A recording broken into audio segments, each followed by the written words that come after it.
اگر میں آپ کو فیصل صدیقی صاحب کے دلائل جو مکمل ہوئے ہیں اس حوالے سے بتاؤں تو انہوں نے ایک نیا راستہ لیا ہے. اگر ہم اس کو دیکھیں تو بینچ کو ایک ایسا راستہ ملا ہے جس میں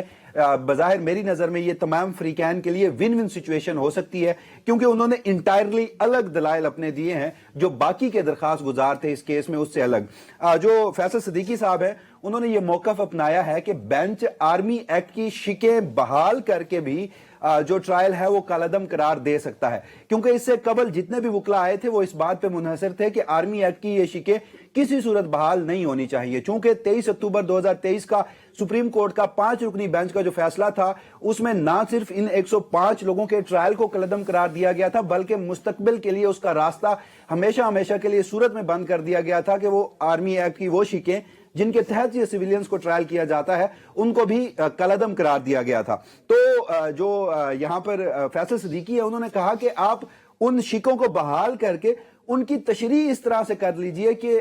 ہر سویلین کو اس میں ٹرائل کرنا آسان نہ ہو، کوئی ایک تھریش ہولڈ مقرر ہو جائے. اور پھر ان کا موقف یہ بھی تھا کہ جو حوالگی تھی ان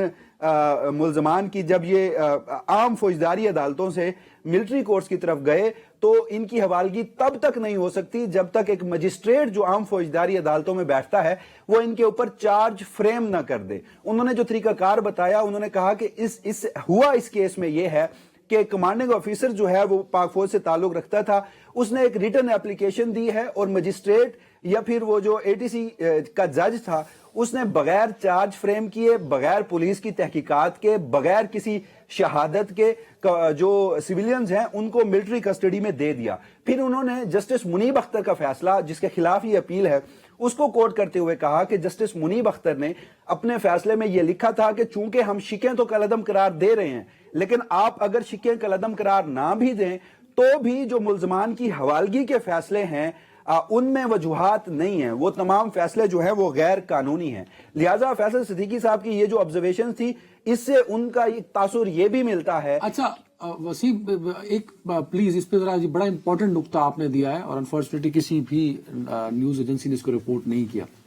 میں یہ جاننا چاہوں گا کہ جب آرمی ایکٹ کی شکوں کا حوالہ دیا فیصل صدیقی صاحب نے، بینچ کا اس پہ کوئی رسپانس آیا کسی آنریبل جسٹس صاحب کا؟ دیکھیے جب یہ موقف رکھ رہے تھے کہ اس کے لیے ایک تفتیش کی ضرورت ہے، یہ نہ ہو کہ کمانڈنگ آفیسر آئے اور وہ ایک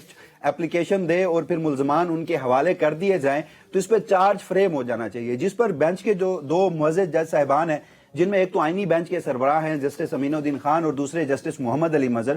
ان کی یہ آبزرویشنز تھیں. انہوں نے کہا کہ جب FIR میں آرمی ایکٹ کی کوئی شک یا آفیشیل سیکرٹ ایکٹ کی کوئی شک اس اندراج ہو جاتا ہے تو پھر اس کے بعد ریزنڈ آرڈر ہو یا پھر جو چارج فریم ہو اس کی تو ضرورت نہیں رہتی. ان ملزمان کو تو پھر فوجی کسٹڈی میں دینا ہوگا. جس پر جو فیصل صدیقی صاحب ہیں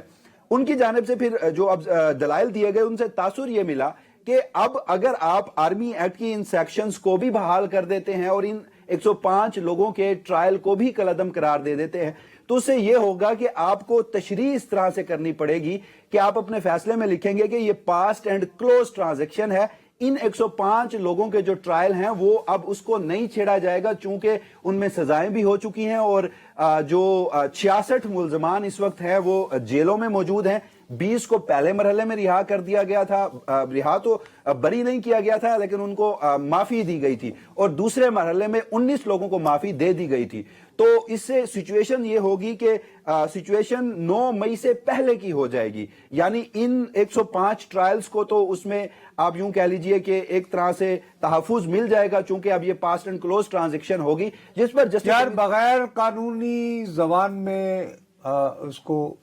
چونکہ عام آدمی کی سمجھ میں اس طرح تو نہیں آتا، مجھے اپنے بھی نہیں. مجھے تو فیصل صدیقی صاحب کے دلائل سے کچھ یوں محسوس ہوا ہے، اگر میں غلط ہوا تو پلیز مجھے کریکٹ اسی وقت کر دینا وسیم، کہ جی ٹھیک ہے ہو گئی، ان سب کی معافی کا بندوبست کر دیں، کچھ اس طرح کا راستہ نکالیں.